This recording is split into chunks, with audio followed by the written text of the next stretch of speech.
ولادت کے نئے جشن پہ لہراتے جلا جل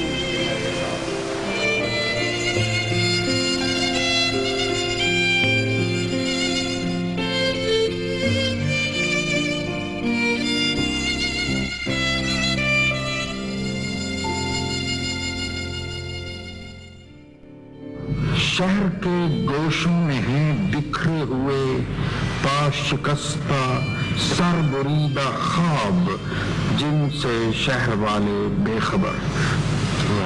گھومتا ہوں شہر کے گوشوں میں روز و شب کہ ان کو جمع کر لوں دل کی بھٹی میں انہیں تاپ لوں کہ چھٹ جائے پرانا میل. اردو کے شعری افق پر نون میم راشد کا ظہور ایک ایسی گونج اور ارتعاش کی یاد دلاتا ہے جو ان کی پہلی کتاب ماورا کی اشاعت کے بعد آج تک سنی اور محسوس کی جا سکتی ہے. یہ کہنا غلط نہ ہوگا کہ اقبال کے بعد راشد وہ واحد شاعر ہیں جن کی شاعری نہایت گہرے تفکر اور اتنے ہی گہرے مطالعے کا تقاضا کرتی ہے. چلا آ رہا ہوں سمندروں کے وصال سے، کئی لذتوں کا ستم لیے جو سمندروں کی فسوں میں ہے. میرا ذہن ہے وہ صنم لیے، وہی ریگزار ہے سامنے، وہی ریگزار کے جسم عشق کے آئینے کسی دست غیب سے ٹوٹ کر رہے تارے جانے بکھر گئے. ابھی آ رہا ہوں سمندروں کی مہک لیے، وہ تھپک لیے جو سمندروں کی نسیم میں ہے ہزار رنگ سے خواب ہائے خنک لیے. چلا آ رہا ہوں سمندروں کا نمک لیے.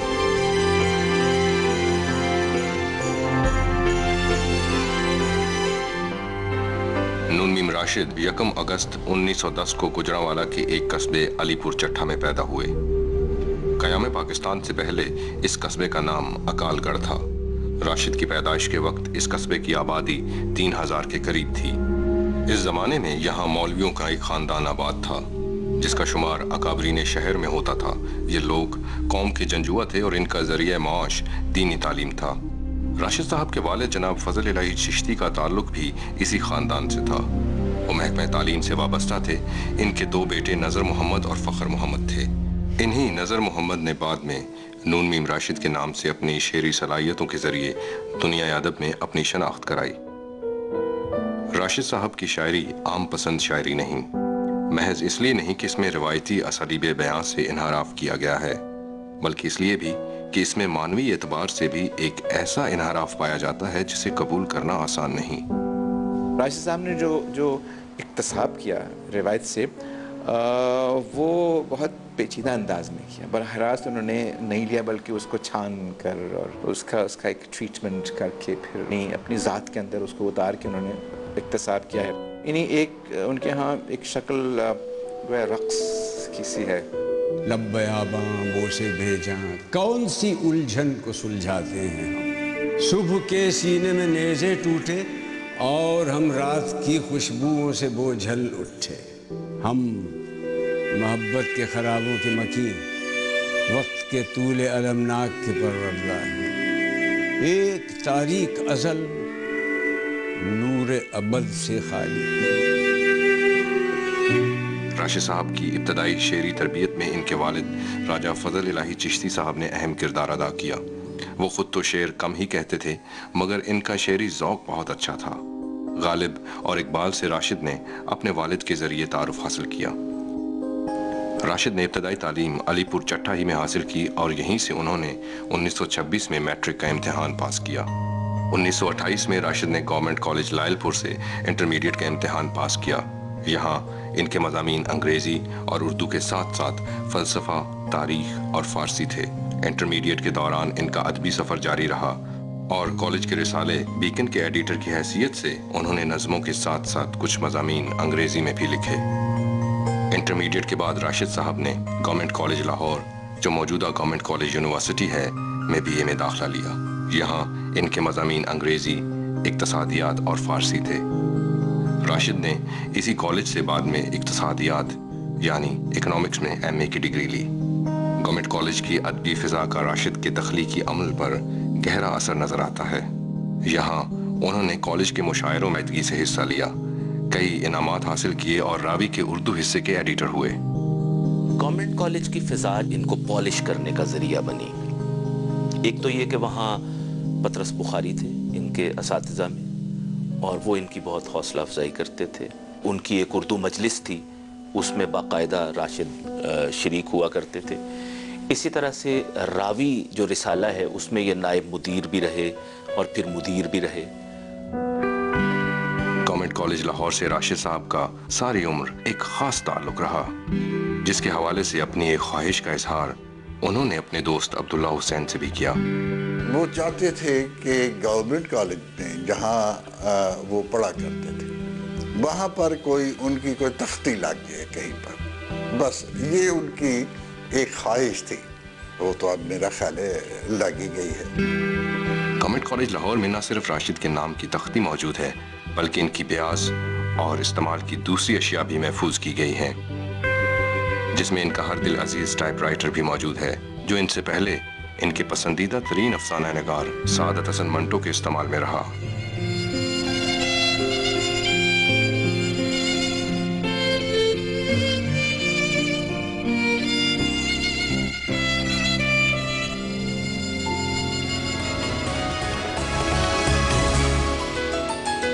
Get blown away with the hyperspeed of the PTCL 3G Evo Nitro Cloud. Hello to the future.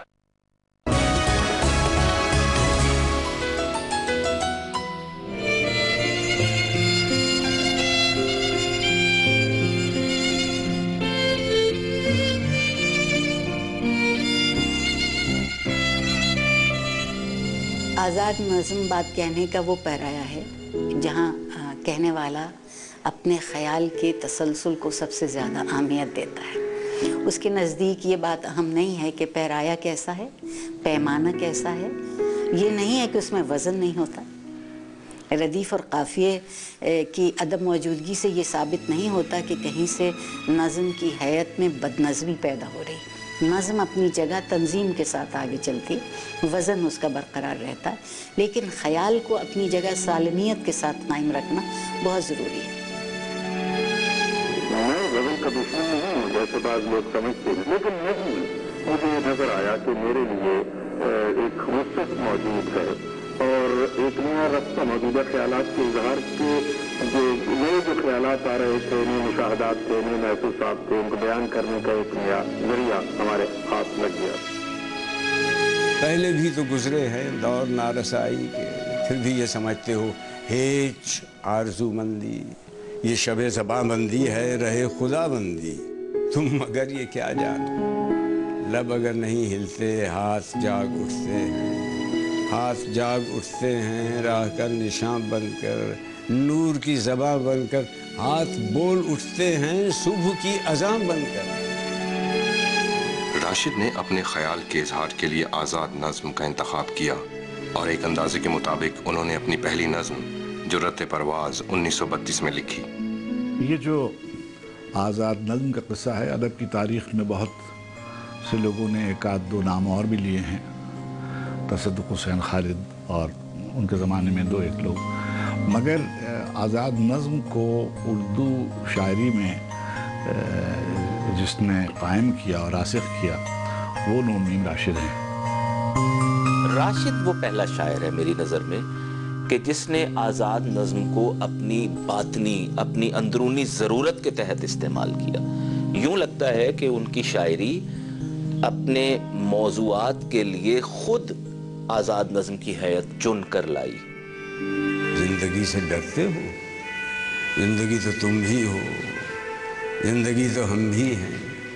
آدمی سے ڈرتے ہو، آدمی تو تم بھی ہو، آدمی تو ہم بھی ہیں، اس سے تم نہیں ڈرتے. نون میم راشد صاحب جیسا شاعر کسی صورت یہ گوارا نہیں کر سکتا تھا کہ ان کا خیال کہیں کرچی بھر بھی ادھر سے ادھر ہونے پائے. اس کی بنیادی وجہ یہ کہ اگر آپ دیکھیں گے تو نون میم کے ہاں ایک اپنی ذات کا جو احساس ہے نا وہ بڑا شدید ہے، اور اس ذات کے احساس کے لیے انہوں نے پیرایا بھی وہ چنا ہے جو ان کے خیال کا ساتھ دے سکے، جہاں لفظ کی خاطر انہیں ذرا سی دیر کو ٹھہرنا نہ پڑے. آدمی بیاں بھی ہے، آدمی زباں بھی ہے، اس سے تم نہیں ڈرتے. حرف اور معنی کے رشتہ ہائے آہن سے آدمی ہے وابستہ، آدمی کے دامن سے زندگی ہے وابستہ، اس سے تم نہیں ڈرتے، انتہی سے ڈرتے ہو، جو ابھی نہیں آئی اس گھڑی سے ڈرتے ہو، اس گھڑی کی آمد کی آگہی سے ڈرتے ہو۔ گزشتہ 40-50 برسوں میں جو بھی تھوڑا بہت ادب کو، شعر کو دیکھا ہے، تخلیقی عمل کے حوالے سے ایسی قوت کے ساتھ لکھی گئی نظم اور ایسا آہنگ اور ایسی فضا جیسی حسن کوزگر کی ہے مجھے اور کہیں نظر نہیں آتی۔ جہاں رات نیچے گلی میں تیرے در کے آگے، یہ میں سوتا سر حسن کوزگر ہوں۔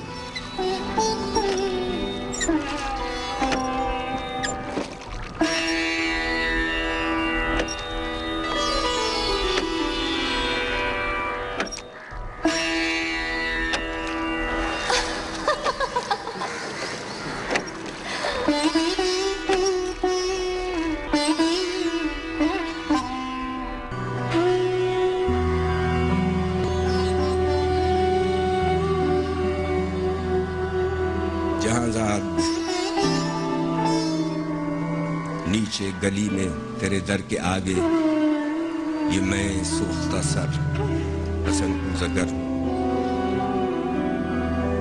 مجھے صبح بازار میں بوڑھے عطار یوسف کی دکان پر میں نے دیکھا تو تیری نگاہوں میں وہ تابناکی تھی، میں جس کی حسرت میں 9 سال دیوانہ پھرتا رہا۔ جہاں زاد 9 سال دیوانہ پھرتا رہا۔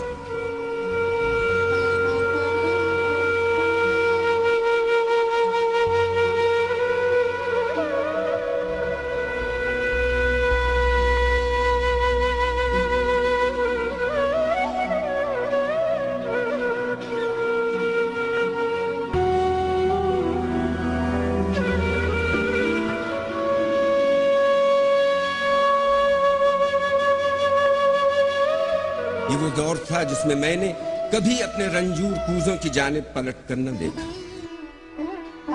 وہ کوزے میرے دست چابک کے پتلے، گل و رنگ و روغن کی مخلوق بیجام و سرگوشیوں میں یہ کہتے، حسن کوزگر اب کہاں ہے؟ وہ ہم سے خود اپنے عمل سے خداوند بن کر خداؤں کی مانند ہے روئے درد۔ یہاں زاد 9 سال کا دور یوں مجھ پہ گزرا کہ جیسے کسی شہر مدفون پر وقت گزرے۔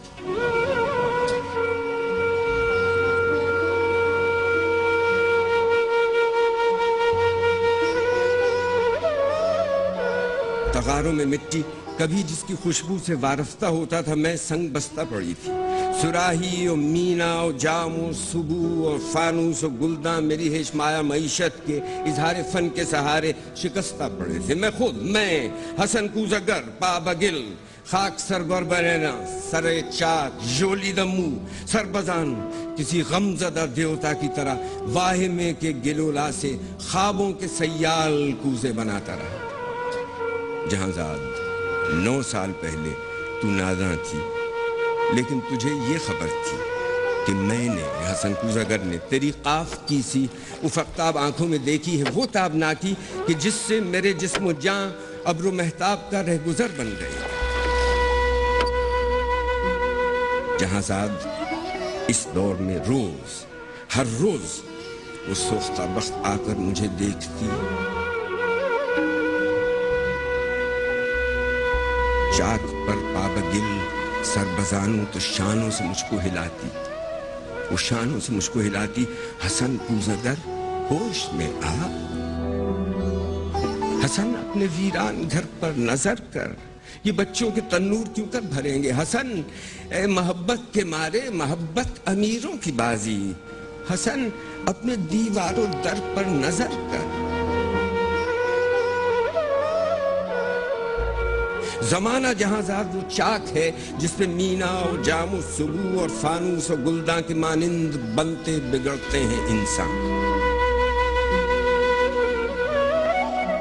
میں انسان ہوں لیکن یہ 9 سال جو غم کے قالب میں گزرے، حسن کوزگر آج ایک تودہ خاک ہے جس میں نم کا اثر تک نہیں ہے۔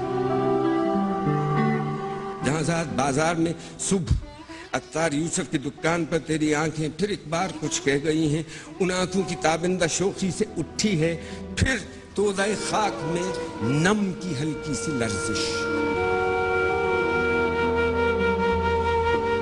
تمنا کی وسعت کی کس کو خبر ہے جہاں ذات، لیکن تو چاہے تو بن جاؤں میں پھر وہی کوزگر جس کے کوزے تھے ہر کاخ و کو اور ہر شہر و قریہ کی نازش، تھے جن سے امیر و گدا کے مساکن درخشاں۔ تمنا کی وسعت کی کس کو خبر ہے جہاں زاد، لیکن تو چاہے تو میں پھر پلٹ جاؤں ان اپنے مہجور کوزوں کی جانب، گلو لا کے سوکھے تغاروں کی جانب، معیشت کے اظہار فن کے سہاروں کی جانب، کہ میں اس گلو لا سے، اس رنگ و روغن سے پھر وہ شرارے نکالوں کہ جن سے دلوں کے خرابے ہوں روشن۔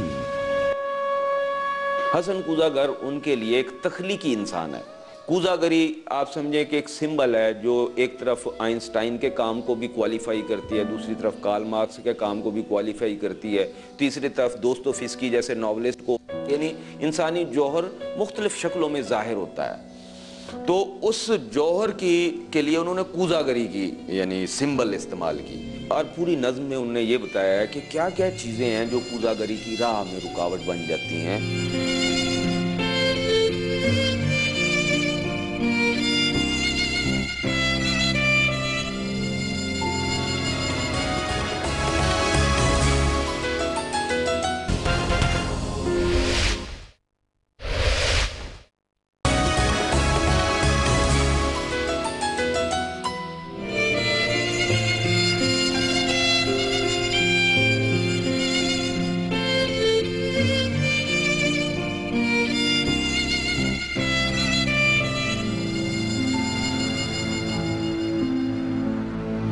1930 کی دہائی میں علامہ عنایت اللہ مشرقی نے خاکسار تحریک کی داغ بیل ڈالی۔ راشد شروع ہی سے نظم و ضبط کی زندگی کے قائل تھے۔ انہیں اس تحریک کی تنظیم اور باقاعدگی پسند آئی، چنانچہ وہ اس تحریک میں شامل ہو گئے۔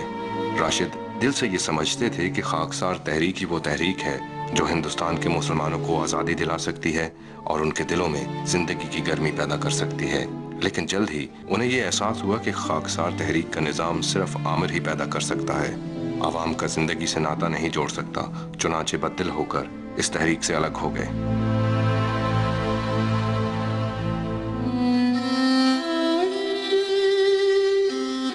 انیس سو 35 میں راشد کی شادی اپنی ماموزاد صفیہ سے ہوئی۔ یہ شادی راشد کی مرضی کے برعکس ان کے والد کی خواہش پر کی گئی۔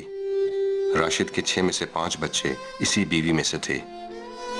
شادی کا یہ تجربہ راشد کے لیے ناخوشگوار ثابت ہوا، اور اسی کا ذکر انہوں نے 28 فروری 1939 میں آغا عبدالحمید کو لکھے ایک خط میں کیا۔ تم نے اپنی متوقع شادی کے متعلق مجھے کچھ لکھا تھا۔ مجھے شادی کا تقریباً 3 سال کا تجربہ ہو چکا ہے۔ شادی برے آدمیوں کے لیے یقیناً اچھی ہے، لیکن اچھے آدمیوں کے لیے قطعاً اچھی نہیں، اور میں تمہیں اور اپنے آپ کو کسی قدر اچھے آدمیوں میں شمار کرتا ہوں۔ شادی کے ابتدائی دن یقیناً خوشگوار ہوتے ہیں، لیکن بعد کی روٹین توبہ۔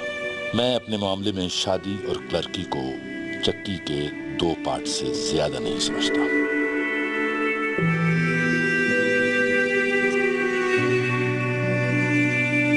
راشد نے بہت سے دوسرے شعراء کے برعکس صرف اپنی شاعری کو ہی ذریعہ معاش نہیں بنایا۔ ان کی پہلی نوکری ملتان میں ایک کلرک کی حیثیت سے تھی۔ 1939 سے 1943 تک پہلے آل انڈیا لاہور اور پھر آل انڈیا دہلی میں پروگرام اسسٹنٹ رہے۔ 1943 سے 1947 تک inter services public relations directorate India کے تحت بحیثیت پبلک ریلیشنز آفیسر خدمات انجام دی۔ 1947 میں فوج سے رخصت ہو کر ریڈیو پاکستان سے منسلک رہے، اور پھر UN میں 1951 سے 1956 تک یونائٹڈ نیشنز ہیڈ کوارٹرز میں انفارمیشن آفیسر کی حیثیت سے کام کیا۔ یونائٹڈ نیشنز میں ہی مختلف عہدوں پر انڈونیشیا، امریکہ اور ایران میں تعینات رہے، اور پھر 1974 میں director UN information Tehran retire ہوئے۔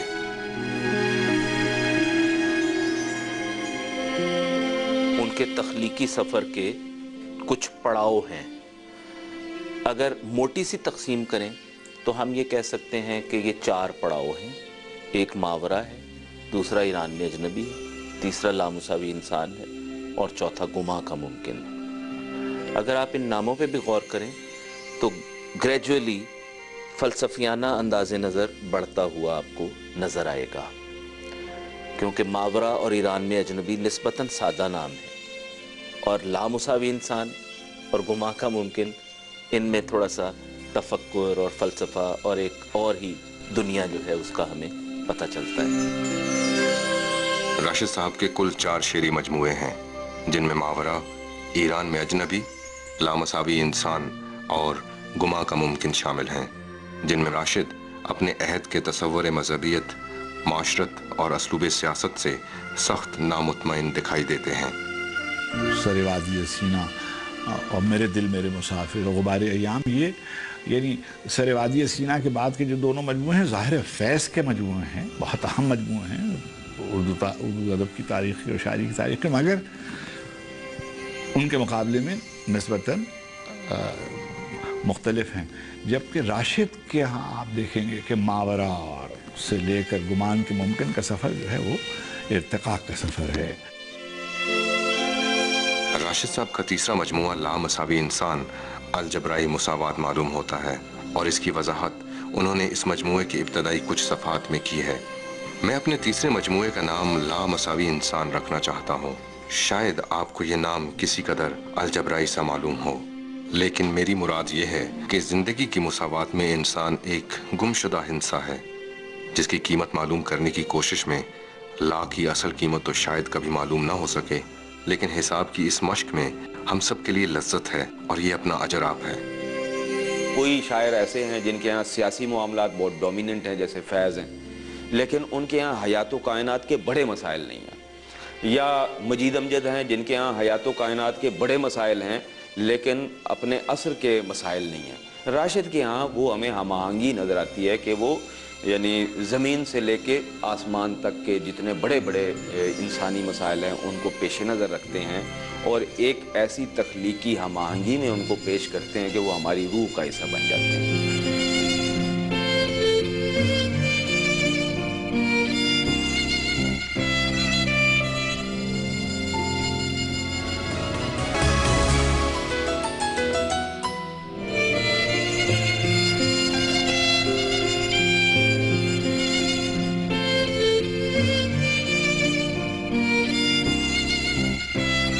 ایک تو یہ ہے کہ راشد نے اپنی کتابوں کے جو مقدمے یا دیباچے لکھے ہیں وہ نہایت عمدہ تنقیدی مقالوں کا درجہ رکھتے ہیں. اسی طرح سے اختر شیرانی اور ظفر علی خان پہ ان کے بہت عمدہ مقالے ہیں. جدید شاعری کے حوالے سے، جدیدیت کے حوالے سے حیات کی تلاش یہ ان کا ایک مقالہ ہے.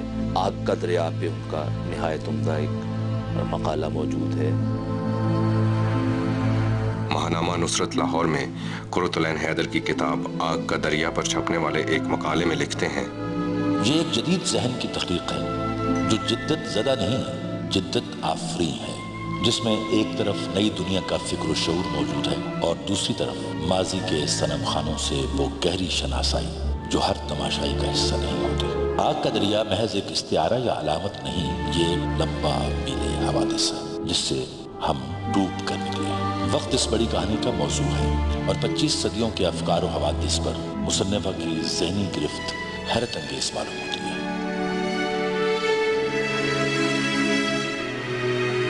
راشد صاحب کے موضوعات ہیں تو سادہ، مگر ان سادہ موضوعات کے ذریعے جو بات کرنا چاہی وہ خاصی ذہنی مشق کا تقاضا کرتی ہے.